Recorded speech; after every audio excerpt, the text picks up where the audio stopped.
அன்பு நண்பர்களே, அனைவருக்கும் அன்னை சமையல் உமாவின் அன்பான வணக்கங்கள்.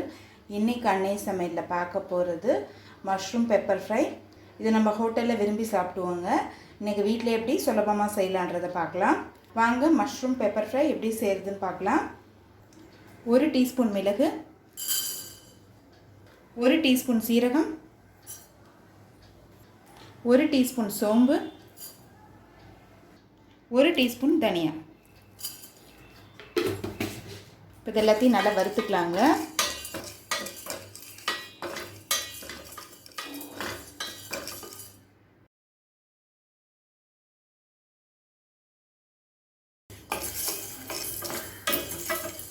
இப்போ இது எல்லாத்தையும் நல்லா வாசனை வர வரைக்கும் வறுத்தாச்சுங்க. இப்போ இதை மிக்சியில் அரைச்சிக்கலாம்.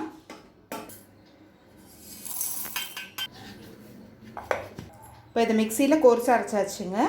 இப்போ இதை எடுத்து தனியாக வச்சிடலாம். கடாயில் தேவையான அளவு எண்ணெய், ஒரு பட்டை, கொஞ்சம் கருவேப்பிலை, நீளமாக நறுக்குன 2 வெங்காயத்தை சேர்த்துக்கலாம்.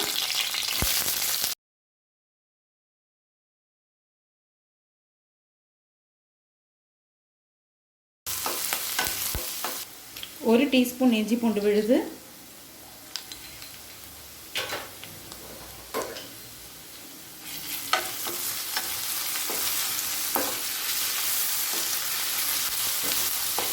அடுத்தது 200 கிராம் மஷ்ரூமை சேர்த்துக்கலாங்க.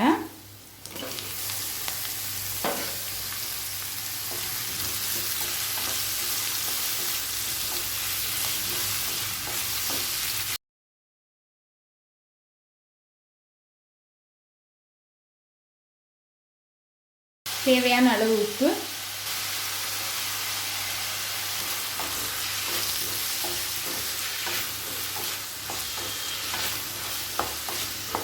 மஷ்ரூம்லேருந்து தண்ணீர் விடுற வரைக்கும் வதக்கிக்கலாங்க.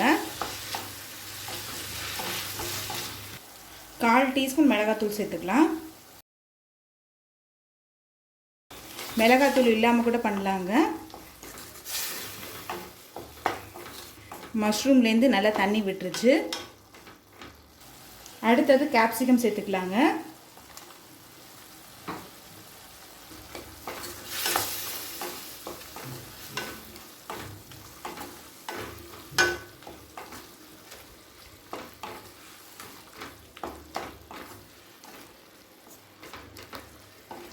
நீங்கள் கேப்சிகம் இல்லாமல் கூட செய்யலாங்க. இப்போ மஷ்ரூம் நல்லா வெந்துருச்சுங்க. இப்போ நம்ம அரைச்சி வச்சுருக்க பொடியை இதில் சேர்த்துக்கலாம்.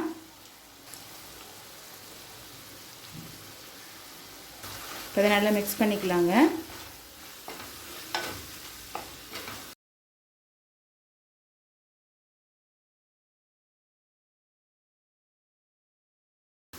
இந்த ரெசிபி பார்த்திங்கன்னா கொஞ்சம் ட்ரையாக தாங்க இருக்கும். இல்லை மசாலா சேர்த்துட்டு ஒரு 5 நிமிஷம் ஸ்லோலே இருந்தால் போதும்.